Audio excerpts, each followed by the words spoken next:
নমস্কার। যুক্তি তর্ক সঙ্গে অর্কয় আপনাদের স্বাগত। আপনাদের সঙ্গে আমি অর্কপ্রভ সরকার। আমরা সবাই বিভিন্ন ধরনের সেলের কথা শুনি। এই কিছুদিন আগে চৈত্র সেল হলো, এরপর পুজোর আগে হরে করম বা বিজ্ঞাপন আপনারা দেখতে পাবেন, পড়বেন, শুনবেন। Buy one get one free এসব তো আছেই। আবার স্টক খালি করার জন্য অনেক সময় বিজ্ঞাপন দেওয়া হয় যে স্টক রয়েছে, সেই স্টক ক্লিয়ারেন্স হবে, বাজার দরের চেয়ে কম দরে বিক্রি করা হবে। তাতে গার্মেন্টস হতে পারে, অন্যান্য অনেক কিছু। আর এখন তো মনসুন অফার রয়েছেই, buy one get one free. এ তো একেবারে প্রচলিত লব্জ হয়ে গেছে।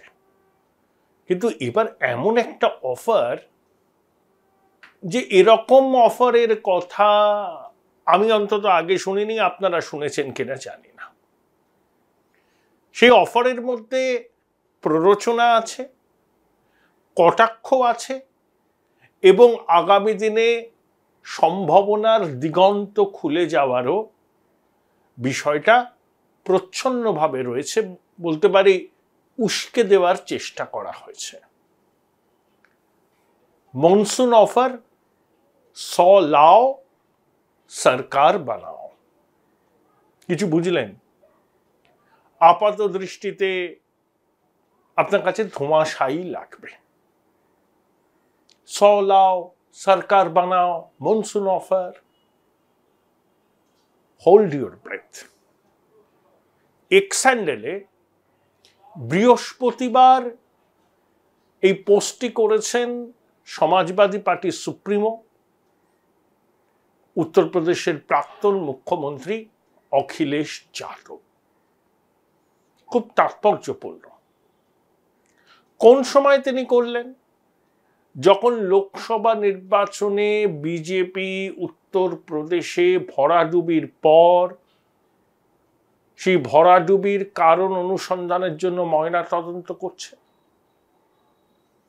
ইতিমধ্যে উত্তরপ্রদেশের বিজেপির সভাপতি ভূপেন্দ্র চৌধুরী পরাজয়ের নৈতিক দায় স্বীকার করে পদত্যাগের ইচ্ছা প্রকাশ করেছেন।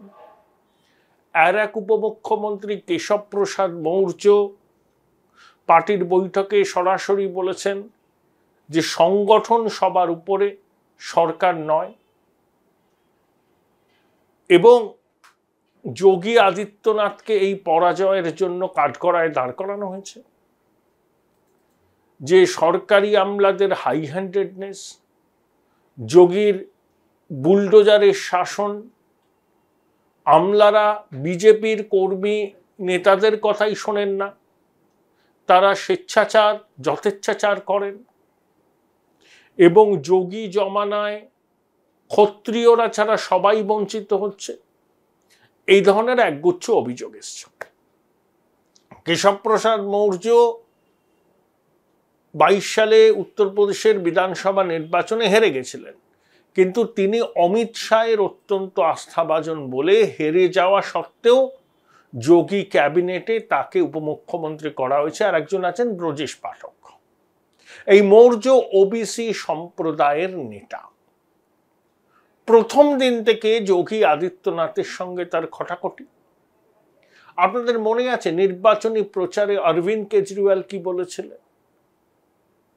যে অমিত শাহ যোগী আদিত্যনাথকে অপ্রাসঙ্গিক করে দেওয়ার চেষ্টা চালাচ্ছেন, যাতে মোদিজির উত্তরসূরি হিসেবে তার নামে যখন সিলমোহর পড়বে সেখানে যাতে কোনো কাঁটা না থাকে। বিভিন্ন সমীক্ষা কি বলছে? বিজেপির মধ্যে নরেন্দ্র মোদীর পরই সব থেকে বেশি অ্যাকসেপ্টেবল ফেস হচ্ছে যোগী আদিত্যনাথ। তাই যোগী আদিত্যনাথকে কোণঠাসা করার প্রক্রিয়া অনেকদিন ধরেই চলছে, এবং উত্তরপ্রদেশে বিজেপির খারাপ ফলের পর সেটা গতিপ্রাপ্ত হয়েছে। অনেকে বলছেন যে অমিত শাহ এবং আরো কয়েকজন কেন্দ্রীয় নেতৃত্বের অঙ্গুলি হেলনে কেশব প্রসাদ মৌর্য এই কথাগুলো বলছেন। পরিস্থিতির সুযোগ নিয়েছেন অখিলেশ। 100 লাও সরকার বানাও, অর্থাৎ বিজেপির 100 জন বিধায়ক যদি বেরিয়ে আসেন, কেশব প্রসাদ মৌর্য যদি তাদের নেতৃত্ব দেন, অখিলেশ ইঙ্গিত দিয়েছে সেক্ষেত্রে সমাজবাদী পার্টি, প্রয়োজনে কংগ্রেসও সেই বিক্ষুব্ধ গোষ্ঠীকে সমর্থন করে সরকার তৈরিতে সহায়তা করবে। অর্থাৎ একেই বিজেপির পরাজয়ের জ্বালা ভুলতে পারছে না,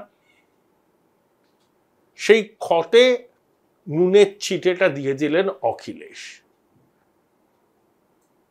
যোগী আদিত্যনাথের সঙ্গে ব্রজেশ পাঠকের নাম, ব্রজেশ পাঠক কেশব প্রসাদ মৌর্য সম্পর্ক যে একেবারেই মধুর নয় সেটা বিজেপির সবাই জানেন। এখন কেশব প্রসাদ মৌর্য বিদ্রোহের ধ্বজাটা তুলে ধরলেন, এত বল তিনি কোত্থেকে পেলেন? বিজেপির অভ্যন্তরের খবর যারা রাখেন তারা বলছেন যে কেশব প্রসাদ মৌর্যকে সামনে রেখে বিজেপির কেন্দ্রীয় নেতৃত্বের একটা অংশ যোগীজিকে সবক শেখাতে চাইছেন। এই মুহূর্তে যোগী আদিত্যনাথকে মুখ্যমন্ত্রীর পদ থেকে বিজেপি সরাবে না, সেই সাহস তাদের নেই। তারা জানেন তাহলে ভরাডুবি অবশ্যম্ভাবী।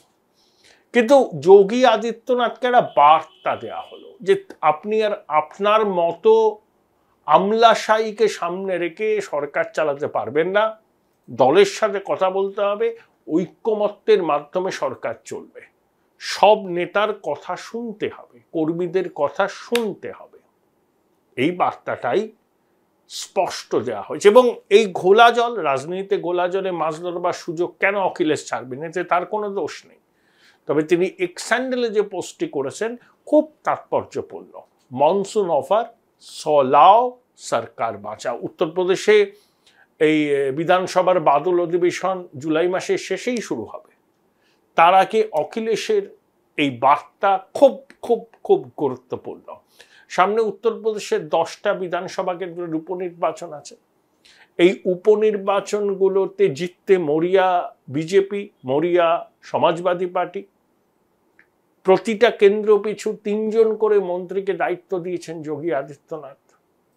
এই উপনির্বাচনে বিজেপি যদি আশাব্যঞ্জক ফল করে তাহলে তারা উত্তরপ্রদেশে ঘুরে দাঁড়াবার রসদ পাবে, সেটা নিয়ে কোনো সন্দেহ নেই। এবার আসি সর্বভারতীয় রাজনীতির আর একটা প্রেক্ষিতে। দেখুন, কর্ণাটকে সিদ্দারামাইয়া এবং ডিকে শিবকুমারের মন্ত্রিসভা যে বিতর্কিত বিলটি পাশ করার উদ্যোগ নিয়েছে, ক্যাবিনেট তাতে সম্মতি দিয়েছে বলে জানিয়েছিলেন সিদ্দারামাইয়া, পরে আবার অবস্থান বদল করেন ন্যাসকম ইন্ডাস্ট্রি লবির চাপে, যে কর্ণাটকে বেসরকারি চাকরির অধিকাংশই কন্নাডিগাদের জন্য সংরক্ষিত। অর্থাৎ কাদেরকে কন্নাডিগা বলা হবে? যারা 16 বছর কর্ণাটকে আছেন, কন্নড় ভাষা বলতে পারেন, লিখতে পারেন, বুঝতে পারেন। Join Indian Institute of Hotel Management now. Right choice, right decision. তাদের মাতৃভাষা কন্নড় না হলেও চলবে, 16 বছর কর্ণাটকে বাস করেছেন। বেসরকারি চাকরিতে গ্রুপ সি গ্রুপ ডির জন্য 100% স্থানীয় বাসিন্দাদের চাকরিতে নিতে হবে এবং বেসরকারি সংস্থায় ম্যানেজমেন্ট ক্যাটেগরির পোস্টে 50% চাকরি সংরক্ষিত থাকবে কর্ণাডিগাদের জন্য, আর যেগুলো ম্যানেজমেন্ট ক্যাটেগরির নয় তার 75% যাবে কর্ণাডিগাদের জন্য। ব্যাকল্যাশ হয়েছে, ইন্ডাস্ট্রি লবি পরিষ্কার বলেছে এরকম চলতে থাকলে বিনিয়োগের গন্তব্য হিসাবে তারা আর কর্ণাটককে বাঁচবেন না। কিছুটা পিছিয়েছেন, কিন্তু বিলটা কিন্তু বাতিল হয়নি। যে কোনো সময়ে এরকম বিল আবার বিধানসভায় পেশ হতে পারে। এখন সিদ্দারামাইয়া শিবকুমার পড়েছেন উভয় সংকটে।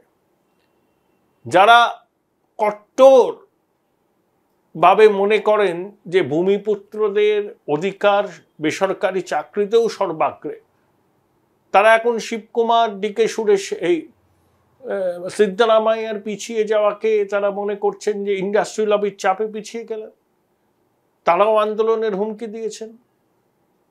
আবার ইন্ডাস্ট্রি বডি পরিষ্কার বলে দিয়েছেন যে বেসরকারি চাকরিতে বিশেষ করে যেখানে স্কিলড ম্যান পাওয়ার দরকার সেখানে এই ধরনের সরকারি ইন্টারফারেন্স তারা মানবেন না। কোনো বেসরকারি তথ্য প্রযুক্তি প্রতিষ্ঠানের ইন্টারভিউ বোর্ডে একজন সরকারি কর্তা বসে থাকবেন, এটা তারা মানবেন না।